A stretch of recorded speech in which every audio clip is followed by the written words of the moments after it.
For 8 years, my name was Captain Clara Evans. I served my country, built bridges under fire, and missed more holidays than I can count. All of it was for one single purpose: to finally come home for good. This Christmas was supposed to be it. My final flight was booked, the gifts were bought, and my heart was set on seeing my family for the first time in years. Then, 5 days before I was due to land, I got a text from my own father. "Don't come home. We've moved on." My only reply was 2 letters. Okay. What they didn't know was that my grandfather had left me a secret contingency plan for a betrayal just like this. They thought they were cutting me off. They had no idea they just handed me the scissors. This is the story of how my family tried to erase me, and how I erased their entire legacy instead. Follow along to see how it all unfolds. Don't forget to like, subscribe for new chapters, and comment below with what you would have done. The groan of the C-130's landing gear was the sweetest music I'd ever heard. For 8 years, the drone of its engines had been the soundtrack to my life. A constant hum that meant I was either leaving or arriving somewhere I didn't want to be. But this time it was different. This was the last flight. The very last leg. Below us, the familiar rain-slicked tarmac of Joint Base Lewis McChord materialized out of the gray Washington mist. Home. The word felt foreign. A language I hadn't spoken in years but somehow still knew by heart. My honorable discharge papers felt heavy and real in my rucksack. 8 years in the Army Corps of Engineers, from the dust of Afghanistan to the humid jungles of South America, had finally come to an end. I, Captain Clara Evans, was officially a civilian. I closed my eyes, and the smell of jet fuel was replaced by the scent of sawdust and Christmas pine. I was a girl again, trailing my grandfather through the vast grounds of Rowan Creek Lumber. His calloused hand, big enough to swallow mine whole, rested on my shoulder. "It's in your blood, Clara," he'd say, his voice a low rumble like the diesel engines of the logging trucks. Not just the wood, the grit. My mother, Helen, would be in the kitchen, a fine dusting of flour on her apron, the warmth of the oven fighting the December chill. My father, Arthur, would be in his office, the respected patriarch of our small town, his voice firm but fair. And my brother, Leo. Leo would be charming someone, probably a new girlfriend he was bringing home for the holidays. His easy smile a stark contrast to my serious nature. He had stayed behind to learn the business. I had left to serve. I'd made my peace with that choice. I had wiring diagrams and structural blueprints memorized in 3 languages. I could build a bridge under fire and sleep through a mortar attack. I had done my duty. Now, it was time to close the circle, to come home to the family I had spent nearly a decade protecting from a distance. I was bringing gifts. I had saved my combat pay. I was ready to be a daughter and a sister again. The plane touched down with a jolt, and the young soldier next to me let out a whoop. I just smiled, a deep, bone-weary satisfaction settling over me. I followed the others off the plane and onto the solid, unmoving ground of home. As I stood on the tarmac, breathing in the cold, clean air of the Pacific Northwest, my phone buzzed in my pocket. A message from Dad. I smiled, figuring it was last-minute instructions for my arrival. I read the message under the harsh fluorescent lights of the terminal. "Dad, Clara. Change of plans. Don't come home for Christmas. It's not a good time. We'll talk after the new year." The world tilted for a second. The cheerful chaos of the airport, reuniting families, crying babies, announcements over the PA system, faded to a dull roar. It had to be a mistake. A poorly worded joke. I immediately hit his contact and pressed call. Straight to voicemail. A cold knot formed in my stomach. I texted back, my fingers feeling clumsy on the screen. "Why?" I watched the 3 little dots appear and disappear. The wait was agonizing. Then the reply came. It was longer this time. Each word was a carefully placed explosive charge designed to demolish the foundations of my world. "Dad. Your mother and I feel you've been gone too long. This family has a new dynamic. Leo is here helping run things. It's just better this way. We don't want you here. We don't want you here." The soldier in me took over. It was a mechanism I had perfected over 8 years of crisis. Emotion is a liability. Field strip it. Pack it away. Suppress, assess, act.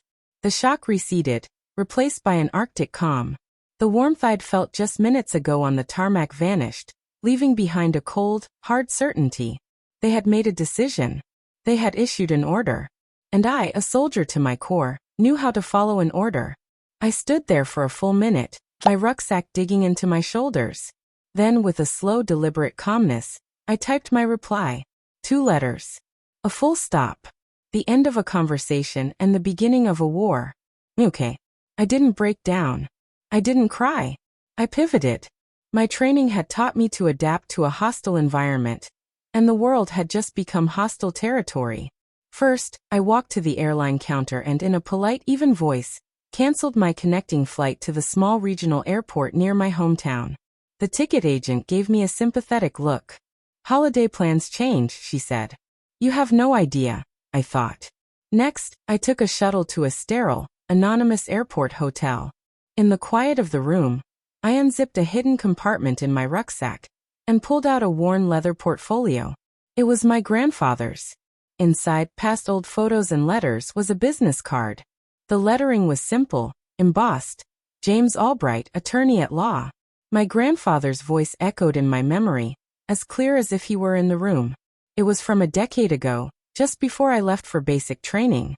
He was frail, the cancer eating away at him, but his eyes were sharp. Your father is a good man but prideful, he'd said, his hand gripping mine. His skin felt like paper. And your brother? Leo is charming, but weak. There's a difference between wanting respect and earning it. They may forget that one day. He had coughed, a dry, rattling sound. That's why I'm leaving the heart of the company to you, Clara. Not the CEO title. Not the corner office. The land. The controlling shares. The real power. Because you are the only one strong enough not to break it. He tapped the portfolio. The paperwork is with Mr. Albright. He's the only one besides you and me who knows. Only call him, my grandfather had warned, his eyes locking onto mine. If they forget what family means. I looked at the card in my hand. They had forgotten. I picked up the hotel phone, its plastic cool against my skin. I dialed the number. Albright and Associates. This is Clara Evans, I said, my voice steady. I need to speak with Mr. Albright. Please tell him it's time to activate the contingency. The next 5 days were a blur of calculated, dispassionate action. I turned my hotel room into a command center. My laptop was my weapon, the internet my battlefield.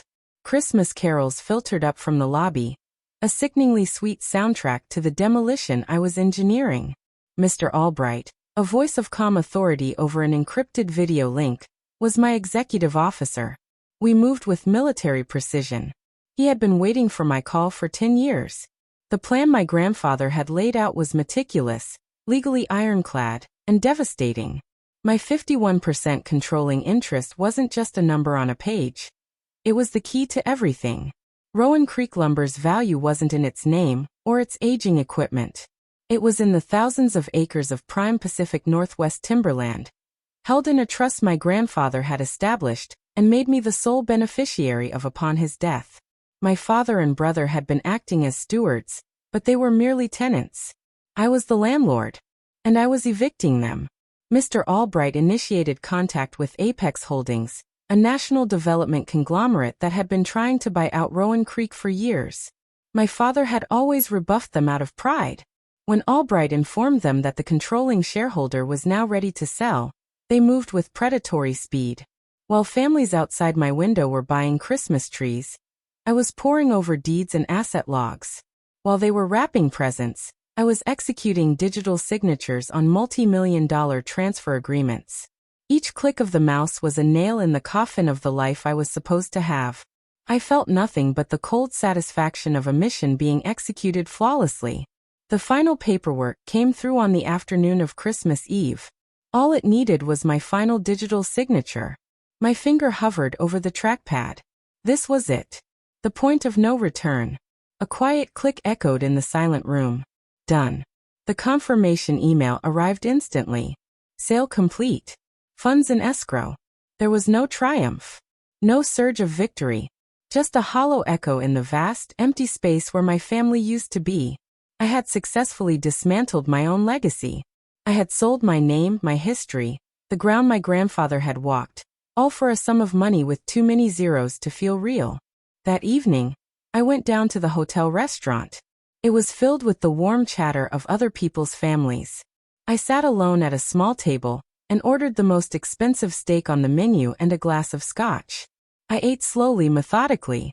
I watched a father lift his young daughter onto his lap. I saw a mother laugh, her eyes crinkling at the corners just like I remembered my own mother's doing. Vengeance, I thought, was a fire that consumed everything, including the person who lit it. This wasn't that. This was surgery.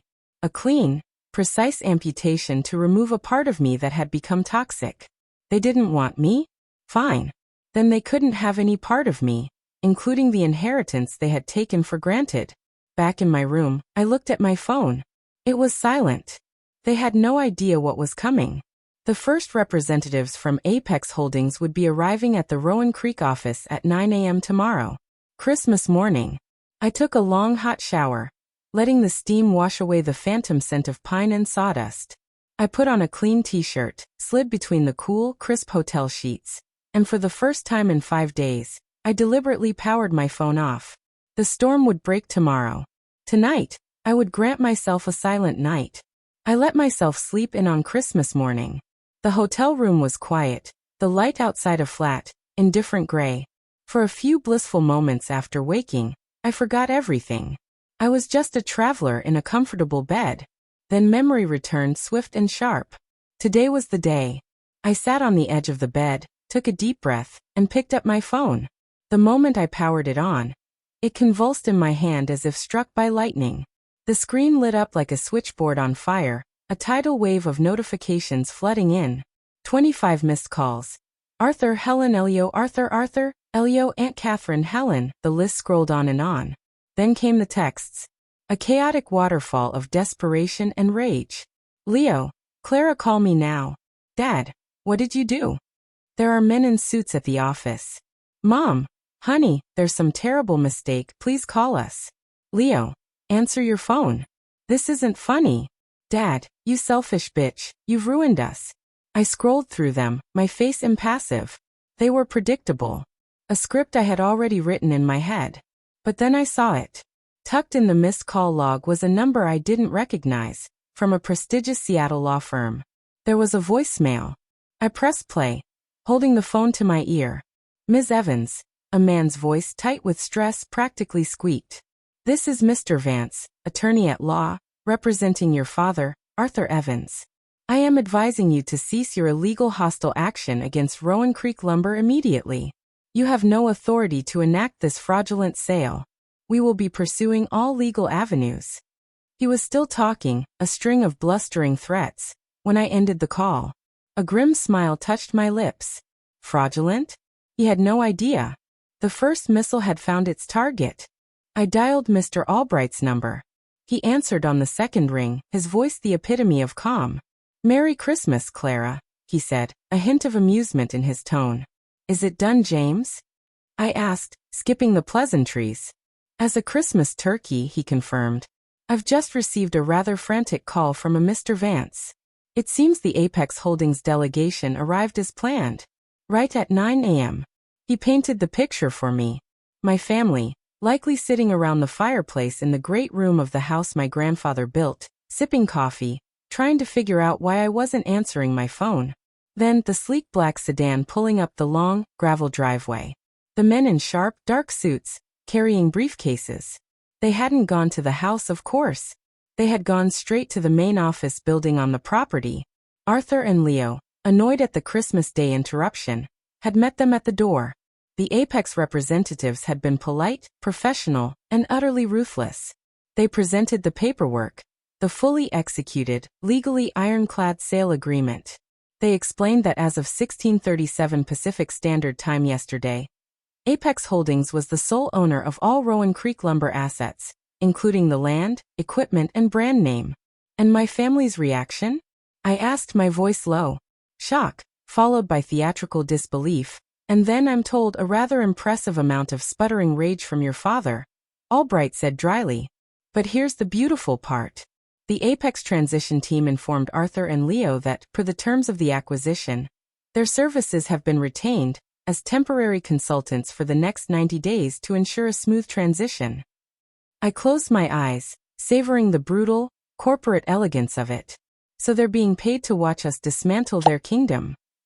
Precisely, Mr. Albright said. They're trapped inside their own monument as it's being taken apart, brick by brick. Happy holidays indeed. After the call, I sat in silence for a long time. Then I opened my phone and navigated to the voicemails. I was the commanding officer, reviewing the battle damage reports from the other side of the hill. I pressed play on the first one. It was Arthur, his voice tight with controlled anger. Clara, there must be some mistake with the bank. Some sort of legal error. Call me the instant you get this. The next one was Leo an hour later. His voice was a high-pitched whine of panic. Who the hell is Apex?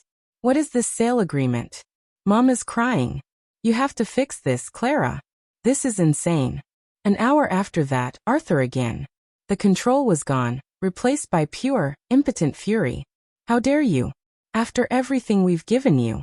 Everything I built. I will sue you for everything you have. I will see you in court. You are no daughter of mine. Do you hear me? No daughter of mine. The line went dead. The threat was meaningless. He was simply agreeing to the terms I had already accepted. The final one was from Helen. Her voice was thick with tears, a masterclass in manipulative sorrow. Clara, honey, please. I don't know what they did to upset you, but you can undo this. We can talk it over. How could you do this to your family? To your mother? It's Christmas, baby, please just call me. I listened to her feigned ignorance. The way she positioned herself as a blameless victim. That, more than my father's rage, was the final confirmation. They were a package deal. A closed system of blame and denial. I took a slow breath. I selected the first voicemail, pressed delete. Then the next. And the next. I erased them all, until the screen simply read, no voicemails. The only sound in the room was the quiet hum of the hotel's air conditioning. 2 days later, I was still in my hotel cocoon when a call came from a number I was genuinely happy to see. My cousin Megan. Clara, oh my God, you are a legend, she said, her voice a conspiratorial whisper, crackling with energy. The whole town is on fire. What's the story? I asked, walking over to the window. The story, she laughed. The story is that Arthur and Leo tried to pull something shady, you found out, and you dropped a nuke on them from orbit. No one knows the details, of course, but everyone knows Arthur told you not to come home for Christmas. Old Mrs. Henderson from the post office heard him yelling it into his phone. The narrative is set in stone. The big, important Evans family cast out their servicewoman daughter right before Christmas, and she took the company with her. I felt a ghost of a smile, the first real one in a week. They're being crucified, Megan continued, her voice gleeful. The Loggers Association is backing away from Arthur. Leo tried to go to the pub last night, and got stared out of the room.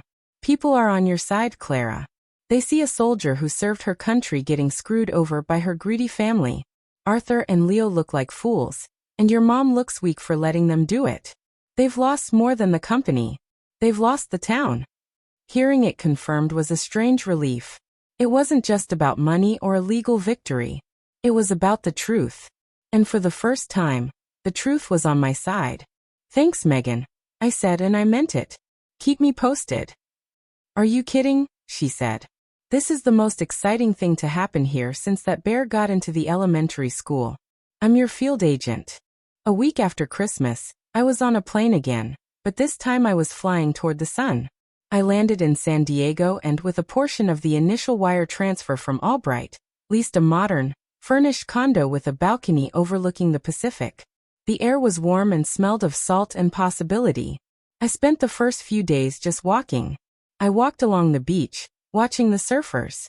I explored unfamiliar neighborhoods with no map. I bought new clothes that weren't military issue or decade-old relics from my childhood bedroom.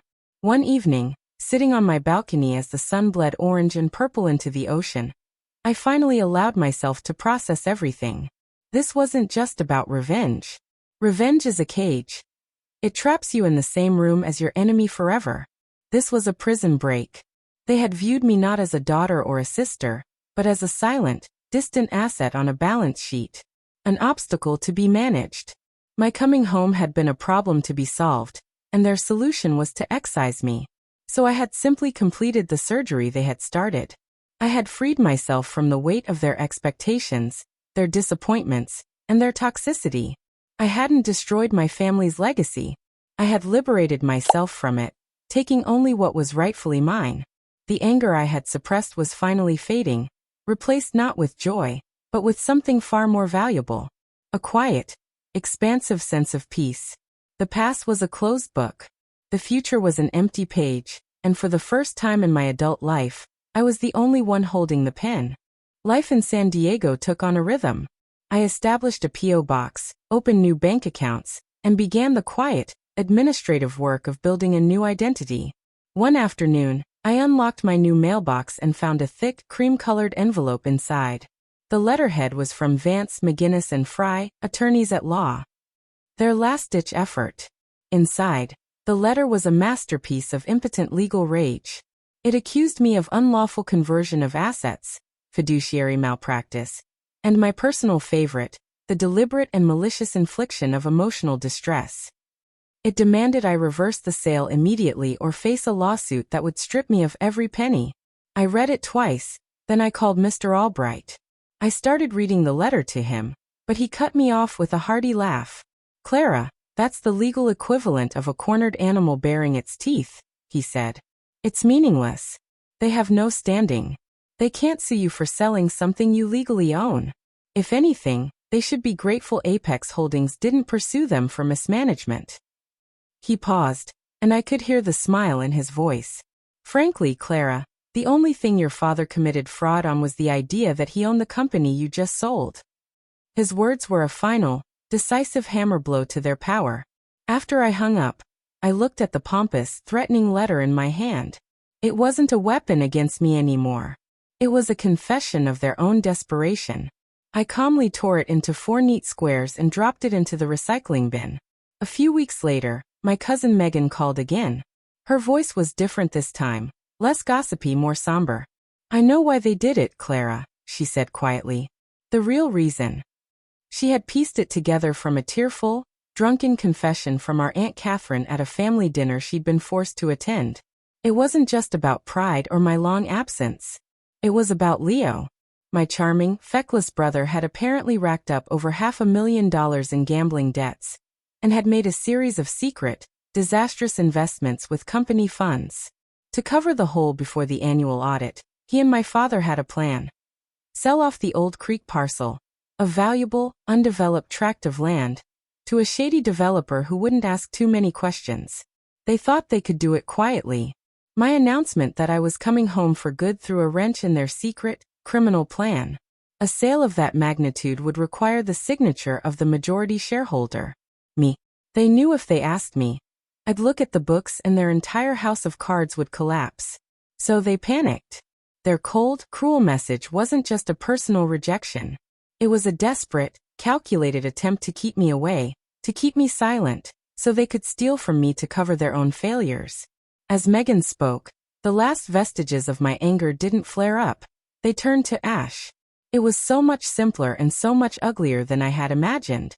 A profound, clarifying calm washed over me. It was never about me, my service, or my place in the family. It was never personal. It was just about the money. Months passed. I was in Portland for a conference on urban development, laying the groundwork for my own future. I was in a small, independent coffee shop, sketching ideas in a notebook, when the bell on the door chimed and a familiar voice ordered a latte. My mother.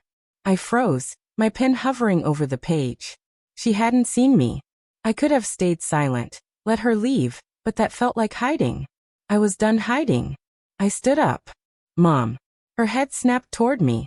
Her eyes widened, and for a moment, she looked like a startled animal. She was smaller than I remembered, the expensive cashmere coat seeming to hang off her frame. The confidence she always wore like armor was gone, replaced by a brittle fragility. "Clara," she whispered. We stood in an awkward silence for a moment before she launched her attack, not with rage but with guilt. "Your father. He's a broken man. The company is gone. Everything your grandfather built." Grandfather left the company to me, I said, my voice even and calm. It wasn't an accusation. It was a statement of fact. But family, she stammered, tears welling in her eyes. How could you do that to us? To your own mother? I looked at her, and for the first time, I felt nothing but a distant pity. The emotional strings she was trying to pull were no longer attached to me.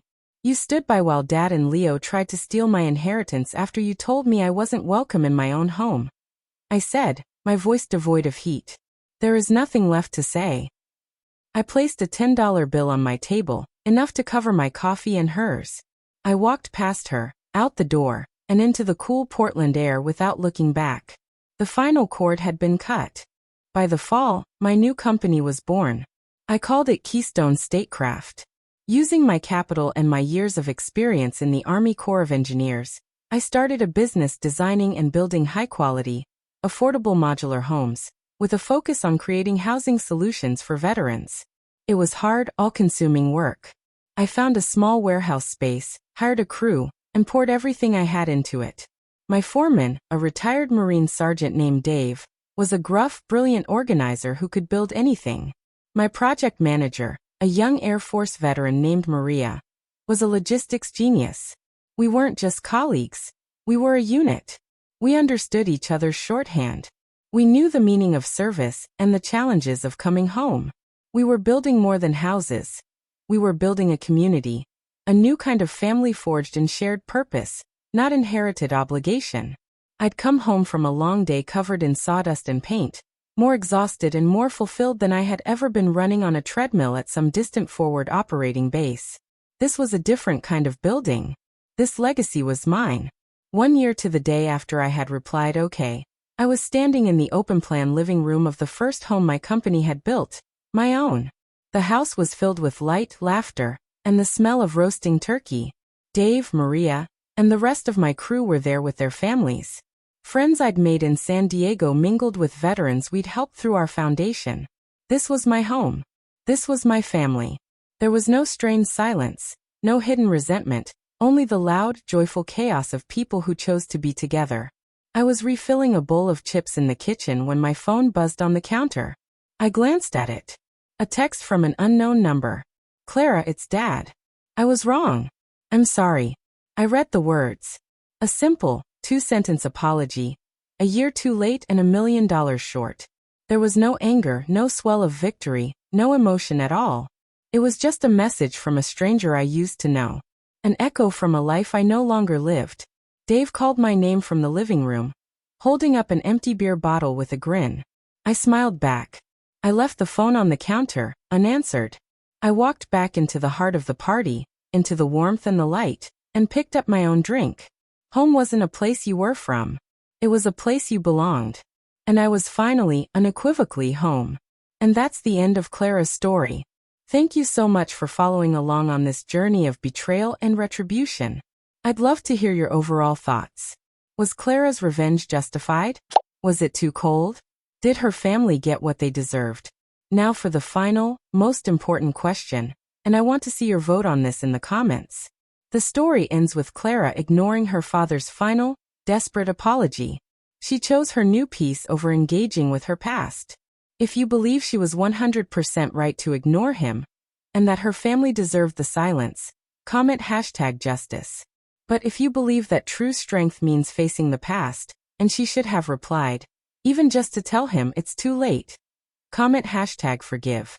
I'll be reading every comment to see which path you would have chosen. Thanks.